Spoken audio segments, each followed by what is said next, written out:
Saatnya kita akan mendengarkan firman Tuhan pagi hari ini. Kita siapkan hati kita. Haleluya Yesus. Haleluya. Karena anugerah Tuhan. Haleluya. Kita hidup.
Saya membacakannya ayat 2, 9-10. Maka berkatalah istrinya kepadanya, masih bertekunkah engkau dalam kesalehanmu?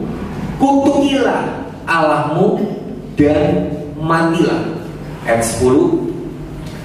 Tetapi jawab Ayub kepadanya, engkau berbicara seperti perempuan gila. Apakah kita mau menerima yang baik dari Allah, tetapi tidak mau menerima yang buruk? Perhatikan, yang buruk ada tanda tanya, nanti saya bahas. Dalam kesemuanya itu, Ayub tidak berbuat dosa dengan bibirnya. Di mana sikap hati kita, tindakan yang kita lakukan pada waktu mengalami kejadian atau keadaan yang tiba-tiba. Kalau kita lihat dari kisah Ayub, di sini dikatakan bahwa istrinya itu mengomentari tindakan yang Ayub lakukan, dan tindakan Ayub yang lakukan itu adalah apa? Bertekun. Ini loh, bertekunkah engkau dalam kesalehanmu? Ya. Bertekunkah engkau di dalam kesalehanmu? Itu berarti apa? Setia kepada Tuhan. Pada waktu Ayub mengalami penderitaan, pada waktu mungkin Ayub mengalami hal yang tiba-tiba tidak baik, bagaimana respon hati Ayub? Ayub tetap bertekun di dalam kesalehannya. Kenapa? Karena istri Ayub melihat dengan realita mata jasmaninya tadi. Istri Ayub melihat dengan realita bahwa pada saat itu anaknya meninggal, ya, hartanya lenyap, baik yang di ladang dan juga mungkin ternaknya semua habis. Istri Ayub melihat dengan realitanya. Dan kemudian juga Isa melihat dengan realita yang kedua. Dia tahu Ayub itu orang yang saleh. Ayub itu adalah orang yang takut sama Tuhan. Tapi kenapa? Seakan-akan itu Tuhan izinkan Ayub mengalami pergumulan. Sehingga dalam pemandangan istri Ayub, realita kedua adalah Allahnya Ayub itu kok tidak menolong, tidak melindungi, seakan-akan membiarkan Ayub mengalami musibah.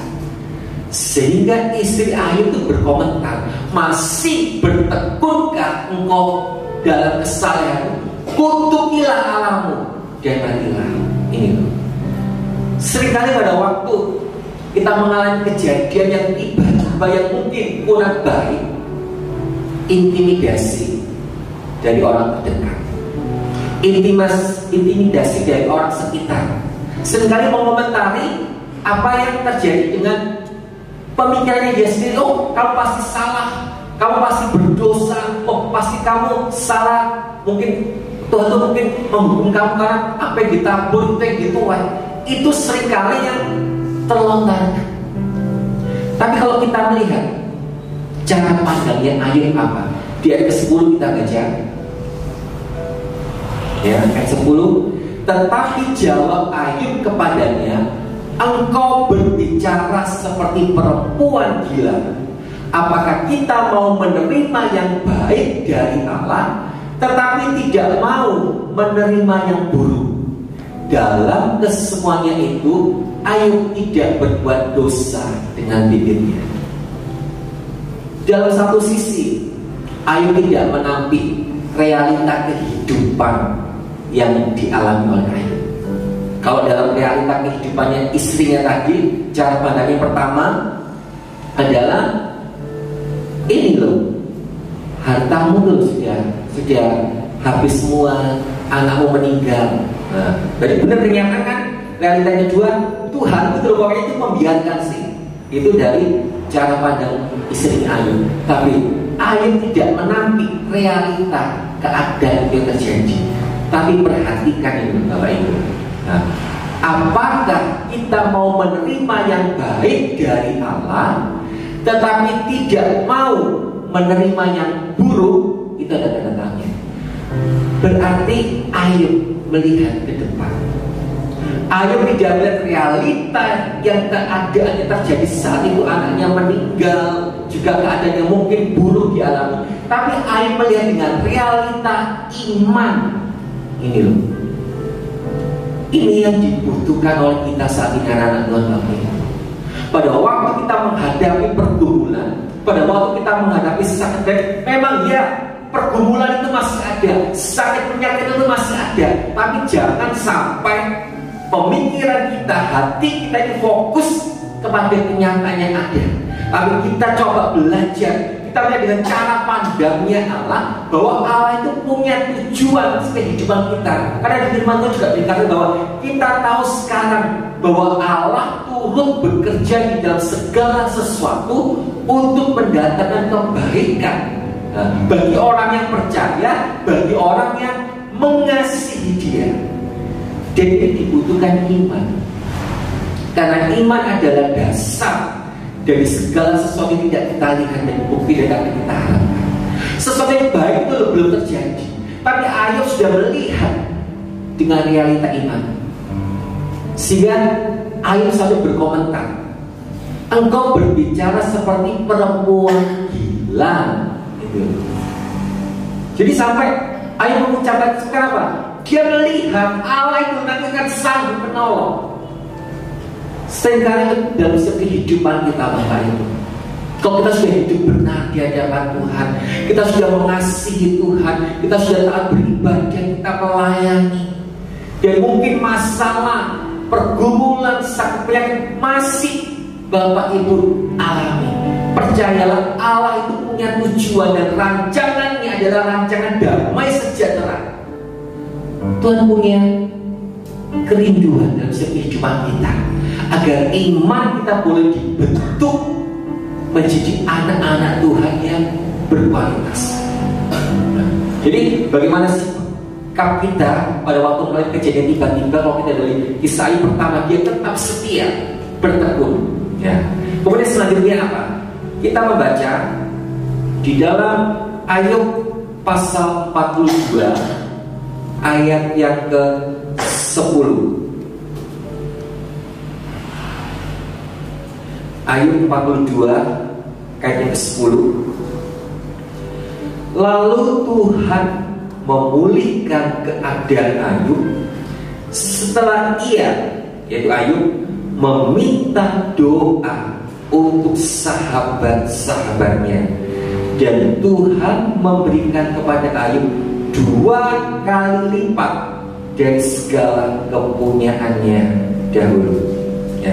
Di sini kalau tadi kita lihat, ya, ini kalau saya perhatikan di Ayub pasal 2, ya, awalnya tadi komentar daripada istrinya, masih bertekunkah engkau? Nah, itu di Ayub pasal 2. Dan pasti ada Ayub pasal 3, 4, 5, 6, 7, 8. Tapi kenapa kok sampai Ayub di pasal 42? Berarti ada 40 pasal lagi. Benar ya? Kalau kita lihat dari firman Tuhan di Alkitab, masih diceritakan bahwa sahabat-sahabatnya Ayub itu datang kepada Ayub. Ya. Ada yang memberikan kekuatan, tapi juga ada yang memberikan komentar yang buruk. Sehingga di Ayub pasal 2 yang tadi mengatakan bahwa pasti tetap bertekun dan proses kehidupan itu masih dialami Ayub di Ayub pasal 3, 4, 5 dan sampai akhirnya di Ayub pasal 40 di ayat 10 dikatakan, lalu Tuhan memulihkan keadaan Ayub setelah apa? Ia meminta doa. Berarti pada waktu mengalami kejadian yang tiba-tiba, poin selanjutnya apa yang harus kita lakukan adalah doa. Ini loh Bapak Ibu. Seringkali pada waktu mengalami kejadian yang tiba-tiba, apakah kita bisa berdoa? Enggak. Ini saya alami pribadi. Pada waktu mama saya dipanggil Tuhan, ya, hari Rabu malam masih bercanda-canda, dan Kamis pagi ternyata mama saya dipanggil Tuhan, sudah meninggal dunia. Gimana respon hati saya? Apakah kita bisa berdoa? Apakah bisa mengucap syukur? Apakah bisa menerima keadaan itu dengan baik-baik saja? Tidak. Karena manusiawi, jujur, syok, kaget, karena mendadak, konyol-konyol. Sehingga saya masih ingat Kamis pagi itu tanggal 28 April itu seperti Kamis yang mencekam. Saya cuma bisa diam, termenung, dan bertanya dalam hati, Tuhan, kenapa Tuhan izinkan mama saya meninggal?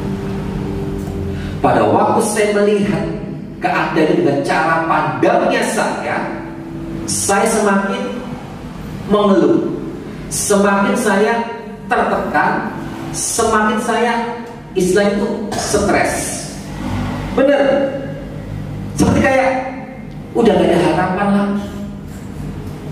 Karena saya merasa mama yang melahirkan saya, mama kandung saya, dan saya tinggal berdua sama mama saya. Dan tiba-tiba saat itu juga mama saya dipanggil Tuhan. Gimana hati saya, gimana perasaan saya, merasa kehilangan orang yang dicintai.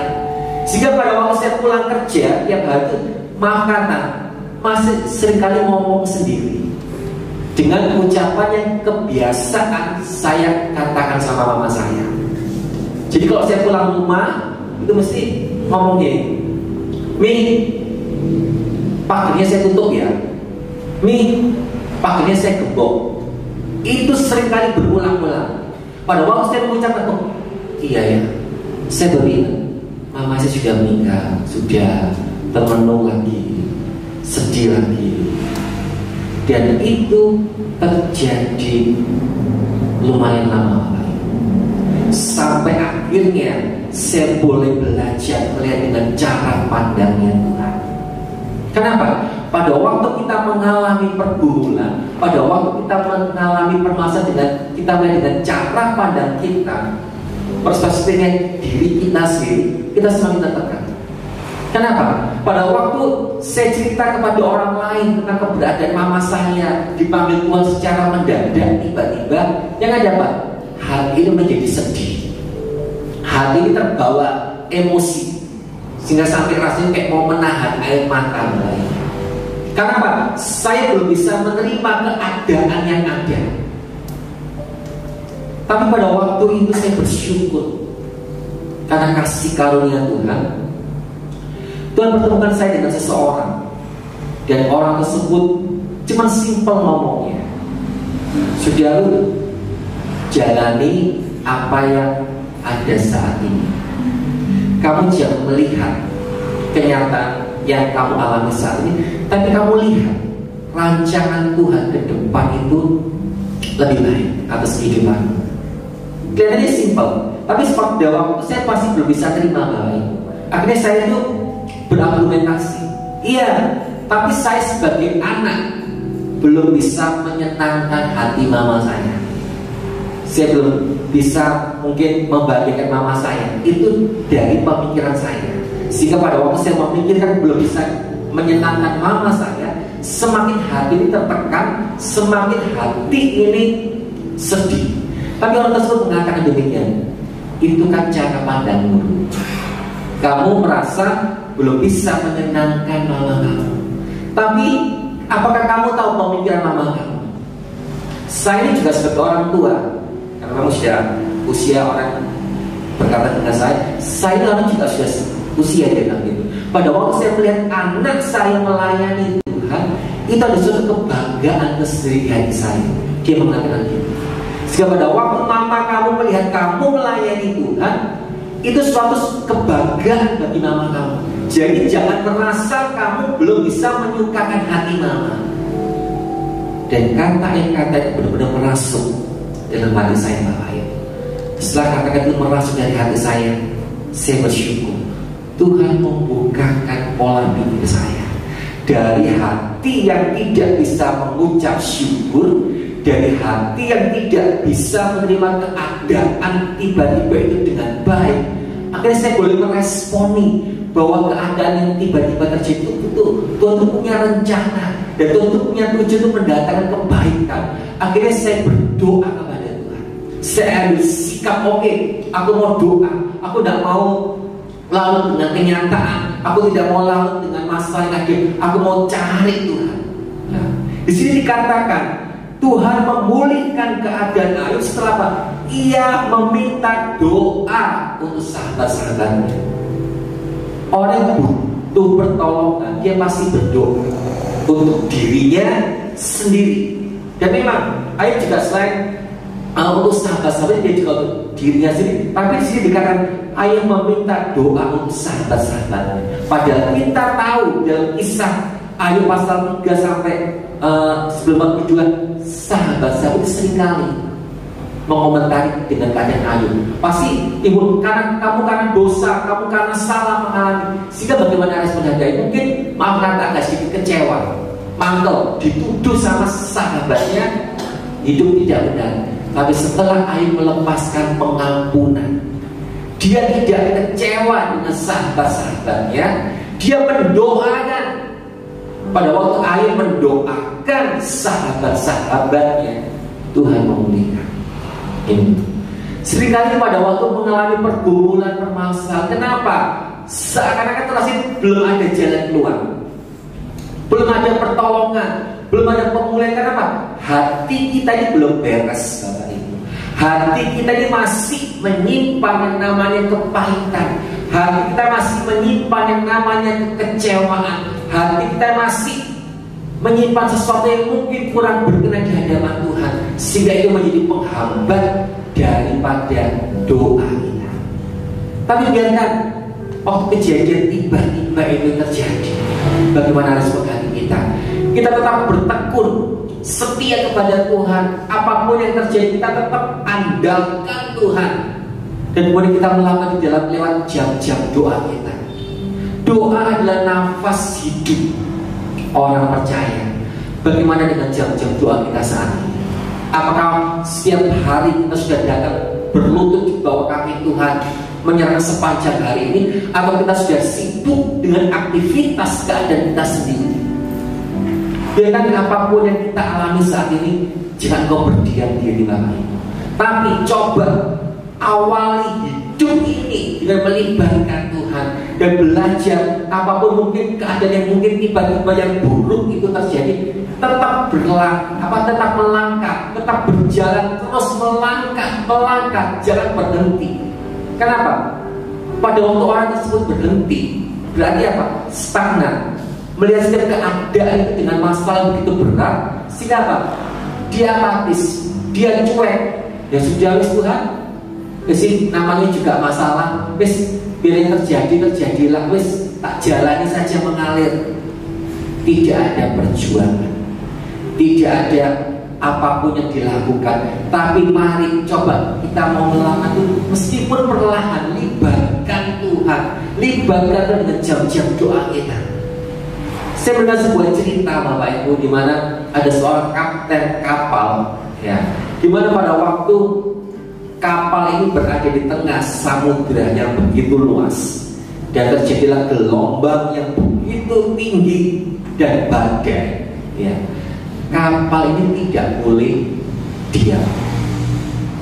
Pada waktu kapal ini diam, ya, menghadapi gelombang dan badai itu, maka kapal ini nanti akan tenggelam dan hancur. Sehingga pada waktu mengalami badai kehidupan, gelombang pada waktu itu, kapal ini harus tetap berjalan walaupun pelan. Ya nggak bisa langsung ini, harus pelan memang, harus pelan untuk keseimbangan, untuk waktu ombak gelombang datang tetap bisa diatur keseimbangannya. Tetap kapten kapal ini harus mengemudikan dengan pelan tapi tetap jalan. Ilustrasi dalam kehidupan kita, Bapak Ibu. Pada waktu Bapak Ibu diperhadapkan dengan masalah atau mungkin pergumulan yang begitu berat, tetap berjalan di dalam Tuhan, tetap berjalan di dalam doa, tetap hadapi kenyataan yang ada itu dengan melibatkan Tuhan. Jangan menyerah dengan keadaan. Ini Tuhan, inilah serahkan ibadah kami. Ya Tuhan, kabulkanlah segala sesuatu yang telah dimohonkannya. Tuhan, hamba berdoa untuk seluruh pelayan-pelayan altar. Tuhan memberkati, Tuhan memberikan hikmat, Tuhan memberikan sukacita, Tuhan memberkati senantiasa. Hamba-Mu yang sudah menaburkan firman-Mu, Tuhan juga memberikan hikmat akal budi bertambah-tambah. Tuhan memberkati hamba-Mu.